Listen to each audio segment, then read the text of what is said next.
जय श्री कृष्णा दोस्तों, मेरे चैनल रामेश्वरम भक्ति चैनल पे आप सभी का हार्दिक स्वागत अभिनंदन है। श्री शिवाय नमस्तुभ्यम। ओम नमः शिवाय।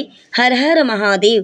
प्रिय भक्तों, पूज्य गुरुदेव जी ने श्री पंडित प्रदीप मिश्रा जी महाराज जी ने अपनी शिव पुराण की कथा में उन्होंने बैसाख महीने का वर्णन करते हुए बैसाख महीने में कोई भी सोमवार के दिन अष्टमी तिथि पड़ जाए या प्रदोष का दिन हो या शिवरात्रि का दिन हो, उस दिन का उन्होंने शिव पुराण की कथा में बहुत ही सुंदर वर्णन किया है। और प्रिय भक्तों, आपको अगर कोई भी कष्ट हो, कोई भी दुख हो, शारीरिक दुख हो, तकलीफ हो, कष्ट हो, आपको कोई बीमारी सता रही हो, बहुत बड़ी बीमारी होने की आपको आशंका है, तो प्रिय भक्तों, गुरुदेव जी द्वारा बताए हुए शिव महापुराण की कथा में उन्होंने जो बताया है, उसका मैं आप सभी को इस वीडियो के माध्यम से उस उपाय को मैं आप तक शेयर कर रही हूँ। प्रिय भक्तों, इस उपाय को आप लोग अवश्य ही करें। बैसाख का महीना चल रहा है और इस महीने में आप कोई भी उपाय करेंगे तो उसका कई गुना फल प्राप्त आपको होगा। हमारे देवादिदेव महादेव देवों के देव हैं, कालों के महाकाल हैं। पूज्य गुरुदेव जी ने बताया है, महाशिवपुराण की कथा में उन्होंने इस बात का वर्णन करते हुए कहा है कि जिस किसी भी व्यक्ति का कमर दर्द हो, घुटना में दर्द हो, आँखों में जलन हो, पीड़ा हो, शरीर में कहीं भी रोग हो, कष्ट हो, तकलीफ हो, तो सोमवार की अष्टमी के दिन 14 चने की दाल का उपाय उस व्यक्ति को कर लेना चाहिए। गुरुदेव ने बताया है कि सोमवार की अष्टमी हो, किसी भी महीने की सोमवार की अष्टमी हो, और बैसाख का महीना जैसे चल रहा है तो इस महीने में तो देवादिदेव महादेव का पूजन अर्चन करना या फिर किसी भी अनुष्ठान को करना बहुत ही ज़्यादा फलदायक होता है। तो देखिए, 21 अप्रैल 2025 सोमवार के दिन सोमवार की अष्टमी पड़ रही है, तो इस दिन आप इस उपाय को सभी लोग ज़रूर करें। करना क्या है आपको, देखिए, अगर बहुत ज़्यादा तकलीफ़ जिसके शरीर में है, घुटनों में दर्द, कमर में दर्द, गर्दन में दर्द, बाजू में दर्द, या फिर आपकी आँखों में जलन हो रही है, कोई भी प्रकार का आपको रोग हो, कष्ट हो, तकलीफ़ हो, तो आपको सीधी सी शिव पुराण की कथा कहती है कि आप क्या करें कि 14 चने की दाल अपनी हथेली में ले लें, और जो भी रोगी है व्यक्ति, उसके सिर से 14 बार आपको उतारा कर लेना है। उस चने की दाल का 14 बार अपनी हथेली में लेकर के उस व्यक्ति के शरीर से यानी सिर से 14 बार उतारा करके भगवान शिव के मंदिर में जाकर के शिवलिंग पर उसको आपको शंकर भगवान का नाम लेकर के शंकर भगवान के नाम का स्मरण करते हुए वह 14 चने की दाल अपनी हथेली से उस शिवलिंग पर आपको अर्पित कर देना है। ऐसा करने से जीवन में उस व्यक्ति को कभी रोग नहीं सताएगा, और जो भी उसके शरीर में रोग होगा, कष्ट होगा, दुख होगा, तकलीफ होगा, जहाँ कहीं भी उस व्यक्ति को दर्द होगा, वो सारी पीड़ाएं खत्म हो जाएंगी। तो यह जो भी मैं उपाय आपको बता रही हूँ भक्तों, यह शिव महापुराण की कथा के माध्यम से पूज्य गुरुदेव जी श्री पंडित प्रदीप मिश्रा जी गुरु जी इसका वर्णन करते हुए कथा के माध्यम से बताते हैं। तो उस कथा के माध्यम से मैं ये उपाय आप सबके लिए लेकर के आई हूँ, और मैं आप तक ये सभी उपाय आपको शेयर कर रही हूँ। देखिए, और भी उपाय हैं जो गुरु जी ने बताया है, तो मैं एक एक करके आप सबको बताती रहूँगी। लेकिन इससे पहले आप सभी से मेरा निवेदन है, रिक्वेस्ट है, प्रार्थना है कि अगर आपको वीडियो मेरा पसंद आए तो प्लीज़ इस चैनल को आप लोग अधिक से अधिक प्यार, दुलार, सपोर्ट ज़रूर दीजिएगा, क्योंकि मैं जो भी उपाय आपको बताती हूँ, सभी सूचनाएँ, उपाय, सारी महत्वपूर्ण बातें बताती हूँ, और आने वाली हर तिथि की आपको जानकारियाँ, उपाय बताती रहती हूँ। तो प्लीज़ भक्तों, आप सभी लोग अपना चैनल किरण वास्तु टिप्स 09 चैनल को आप सभी लोग अभी सब्सक्राइब कर लीजिए। वीडियो को लाइक करें, अन्य लोगों तक वीडियो को शेयर करें, ताकि और भी लोगों का भला हो सके। कहते हैं कि पंच भला तो आपन भला, यानी लोगों की भलाई में ही अपनी भी भलाई छुपी हुई होती है। तो देखिए, अगर किसी का हम भला करते हैं तो उसका रोंवा जो होता है ना, हमें आशीर्वाद देता है। तो उस रोए के आशीर्वाद से हमारे जो है कि हम लोग फूलते हैं, फलते हैं। तो देखिए, किसी के दिल को दुखाना नहीं चाहिए, किसी को भी जो है कि अच्छी बातें बतानी चाहिए, अच्छी ज्ञान देनी चाहिए। अगर वो आपकी बात को फॉलो करता है तो ठीक है, नहीं करता है तो उसकी बात। वो जाने, लेकिन अपने तरफ से किसी को भी ज्ञान गलत नहीं देना चाहिए। कभी भी किसी को कोई बात अगर आप बताते हैं तो जब आप अच्छी तरह से उस बात की जानकारी आपके पास हो तो ही बताना चाहिए। प्रिय भक्तों, दूसरा उपाय पूज्य गुरुजी ने क्या बताया है उसको मैं बता रही हूँ। आप लोग बिल्कुल अपना ध्यान केंद्रित करके वीडियो को सुनें।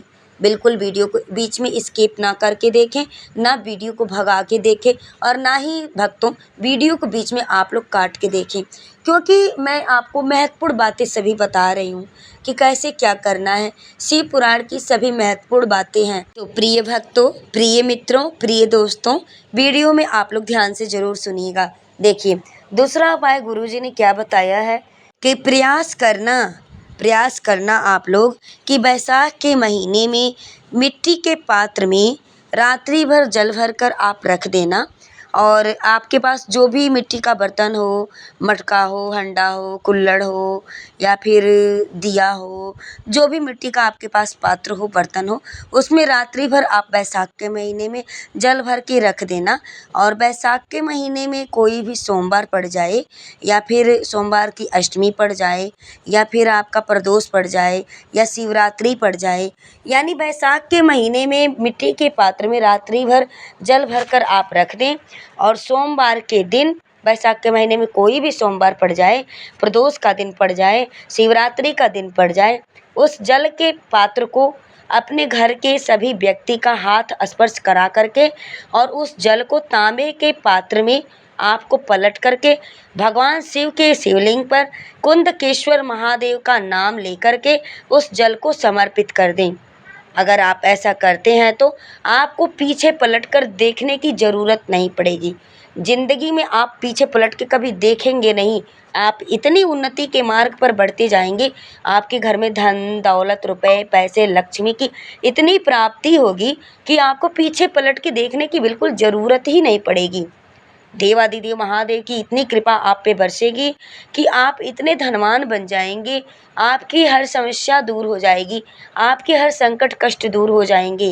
भक्तों, कभी जीवन में पीछे पलटकर देखने की ज़रूरत नहीं पड़ेगी।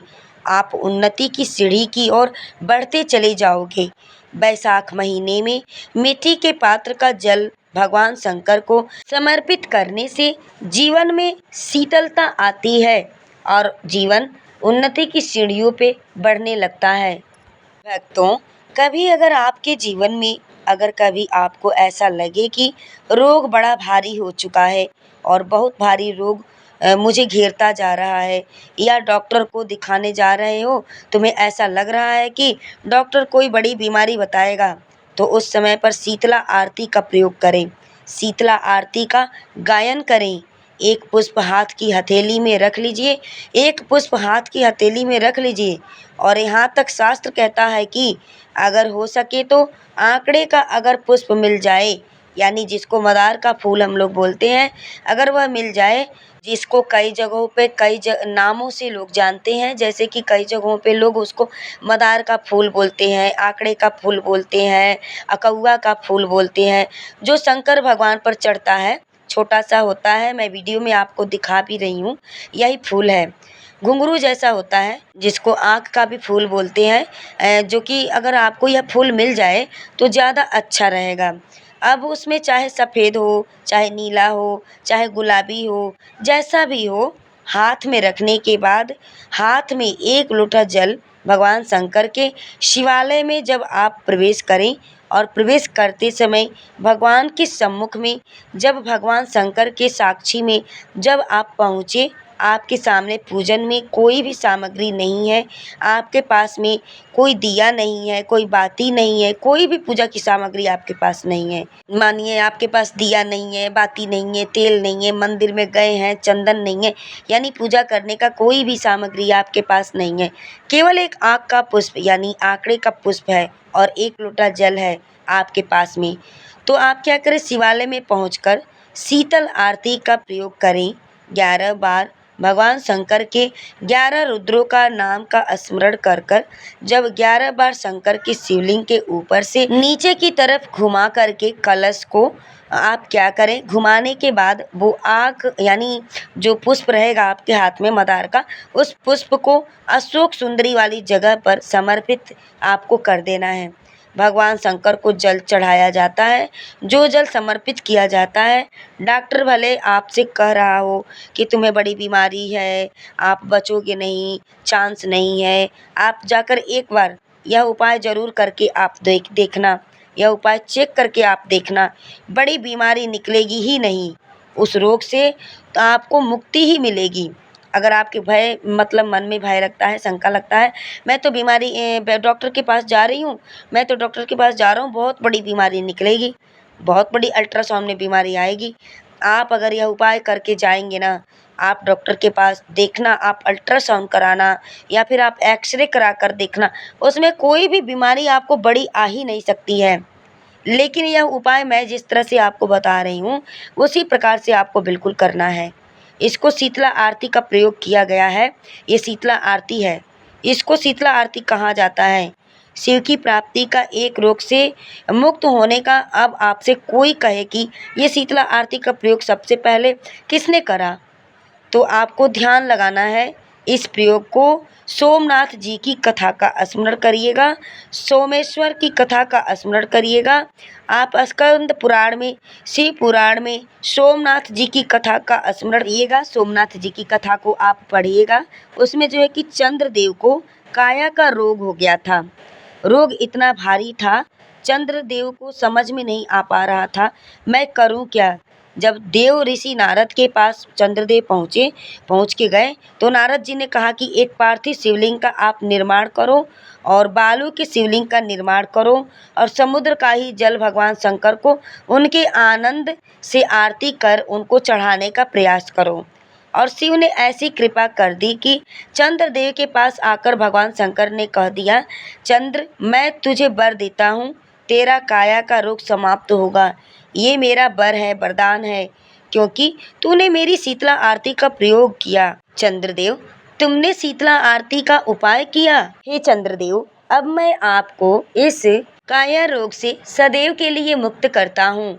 और यह शीतला आरती का प्रयोग जो भी व्यक्ति फाल्गुन के महीने में करेगा, उसके मैं सारे रोगों को हर लूँगा। तो अगर आप यह उपाय बैसाख के महीने में करते हैं, प्रदोष के दिन कर लें या फिर किसी भी सोमवार के दिन आप कर लें या फिर आप शिवरात्रि के दिन कर लें, तो इसका आपको जल्दी परिणाम देखने को मिलेगा। वैसे अगर आप बैसाख के महीने में नहीं कर पाते हैं, मानते हैं आप इस उपाय को मतलब बाद में जानते हैं, यह वीडियो आपके पास बाद में पहुंचता है, तो आप सोचेंगे कि बैसाख का महीना तो बीत गया, अब इस महीने को इस उपाय को हम कैसे करें, अगले साल करेंगे। तो बिल्कुल ऐसा नहीं सोचना है। देखिए, आपको अष्टमी तिथि मिल जाए और सोमवार का दिन मिल जाए, प्रदोष का दिन मिल जाए या शिवरात्रि का दिन मिल जाए, कोई सा भी महीना हो, आप इस उपाय को कर सकते हैं। यह शीतला प्रयोग है, भगवान शिव के ऊपर करना है आपको और इसमें बहुत ज़्यादा आपको कोई तामझाम नहीं है। एक लोटा जल लेना है, आंकड़े का पुष्प लेना है, सफ़ेद पुष्प मिल जाए, नीला पुष्प मिल जाए और उसी से आपको यह उपाय कर लेना है। ठीक है, मैंने ये उपाय आपको अच्छी तरह से समझाया है वीडियो में। अगर आपकी समझ में कोई मतलब कन्फ्यूजन हो तो आप मुझे कमेंट करके पूछ सकते हैं। तो अब पूज्य गुरुदेव जी का बताया हुआ तीसरा मैं उपाय आपको बता रही हूँ, बड़े ध्यान से सुनिएगा। यह उपाय आपको प्रदोष के दिन करना है और कभी भी इस उपाय कार्य को आप कर सकते हैं। वैसे बैसाख के महीने में प्रदोष के दिन अगर इस उपाय को करते हैं तो आपको बहुत जल्दी इसका परिणाम मिलेगा और देवाधिदेव महादेव की कृपा आपके ऊपर अधिक मतलब मिलेगी। देखिए, प्रदोष का दिन पड़ रहा है आपका 25 अप्रैल 2025 को, तो उस दिन भी आप इस उपाय को कर सकते हैं। करना कैसे है, एक बेलपत्री आपको लेना है, उस बेलपत्री पे 7 कनेर का पुष्प रखना है। बेलपत्री आप ले लेना और उस पे एक पीला चंदन का बिंदी लगा देना आप। उसके बाद से उसके ऊपर बेलपत्री के ऊपर सीधा कर कर के 7 कनेर का पुष्प आपको रखना है। कनेर आप लोग जानते ही हैं, कनेल बोलते हैं बहुत जगहों पे। कनेल का पुष्प आपको सीधा कर कर के 7 रखना है। और जब आप पुष्प को रखेंगे बेलपत्री पे तो आपको श्रम्भेश्वर महादेव का यानी श्रम्भेश्वर भगवान के नाम का स्मरण करते हुए रखना है। और रखने के बाद से शिवलिंग के पास जा कर के यह कार्य आपको करना है। उसके बाद से आपको करना क्या है कि वह 7 कनेर का पुष्प बेलपत्री पे रखे हुए आपको माता अशोक सुंदरी वाली जगह पर उसको चढ़ा देना है, समर्पित कर देना है। उसके बाद से डंडी आपकी माता अशोक सुंदरी के पीछे की साइड रहेगी और फूल और पुष्प का मुख शिवलिंग की तरफ रहेगा। इस तरह से अशोक सुंदरी वाली जगह पे आपको छुआ करके समर्पित कर कर के, और जब आप अशोक सुंदरी वाली जगह पे आप समर्पित करेंगे, रखेंगे, चढ़ाएंगे तो आपको पंचाक्षर मंत्र बोलना है, षडाक्षर मंत्र बोलना है, ओम नमः शिवाय बोलना है, जो भी आपको आता है 5 बार बोलना है। और उसको बोलने के बाद से उठा के पुष्प और बेलपत्री आपको सीधा उठा करके और शिवलिंग पे आपको चढ़ा देना है। ओम नमः शिवाय बोलते हुए 5 बार शिवलिंग पे आपको समर्पित कर देना है और पुष्प को शिवलिंग पे ही छोड़ देना है और बेलपत्री को आपको उठा लाना है अपने घर ला कर के जहाँ आपका पूजा का स्थान है, पूजा जहाँ करती हैं आपको उस जगह पे रख देना है बेलपत्री को, ठीक है। आप ऐसा करेंगे तो देखना आपकी 3, 4, 5 यानी प्रदोष आप करेंगे तो आपके घर में धन संपदा आना शुरू हो जाएगा बिल्कुल। और एक प्रदोष आप करेंगे, दूसरा प्रदोष करेंगे तो आपको उतने में ही आपको मालूम हो जाएगा आपके दुख कष्ट कैसे दूर हो रहा है घर में का, आपकी सारी समस्याएं कैसे दूर हो रही हैं, महादेव कैसे सभी समस्याओं को टालते हैं। आपके घर में सारे काम, मतलब जिस काम में आप हाथ डालेंगे वह काम आपका बनता जाएगा, कोई भी कार्य आपका बिगड़ेगा नहीं। देवाधिदेव महादेव की कृपा आपके ऊपर इतनी जल्दी होगी कि देवाधिदेव महादेव की सबसे छोटी बेटी माता अशोक सुंदरी होती हैं। और माता अशोक सुंदरी पे कोई भी चीज़ आप समर्पित करके शिवलिंग पे जब समर्पित करते हैं तो माता अशोक सुंदरी शिवजी से कहती हैं कि इस भक्त का आप जल्दी सुनिए, इस भक्त के कष्टों को दूर कीजिए। आपको यह भक्त, यानी कहते हैं ना कि माता पिता सबसे छोटे बच्चों का कहना जल्दी मानते हैं और उनका कहना करते भी हैं। तो उसी प्रकार से देवाधिदेव महादेव की छोटी लड़की है अशोक सुंदरी। तो अशोक सुंदरी माता के विनती करने से शिव की कृपा भक्तों पे अधिक पड़ती है और शिव की कृपा भक्तों के ऊपर हमेशा रहती है। तो देखिए यह उपाय आप अवश्य करके देखिएगा। प्रदोष के दिन करना है, किसी भी समय आप प्रदोष के दिन कर सकते हैं, प्रदोष काल में कर सकते हैं या सुबह में भी कर सकते हैं। समय का कोई इसमें आपको निर्धारित नहीं है, लेकिन कहते हैं कि शिव के शिवलिंग के पास जो भी उपाय किए जाते हैं, अगर प्रदोष काल में, यानी प्रदोष काल का समय संध्या का समय होता है जो कि सूर्य डूबने के कुछ देर पहले से सूर्य डूबने के कुछ देर बाद तक का समय प्रदोष काल का समय निर्धारित किया गया है। तो उस समय में अगर आप शिव जी के पास जाकर के कोई भी उनका अनुष्ठान उपाय करते हैं तो उसका अब सबसे अधिक फल आपको परिणाम मिलता है।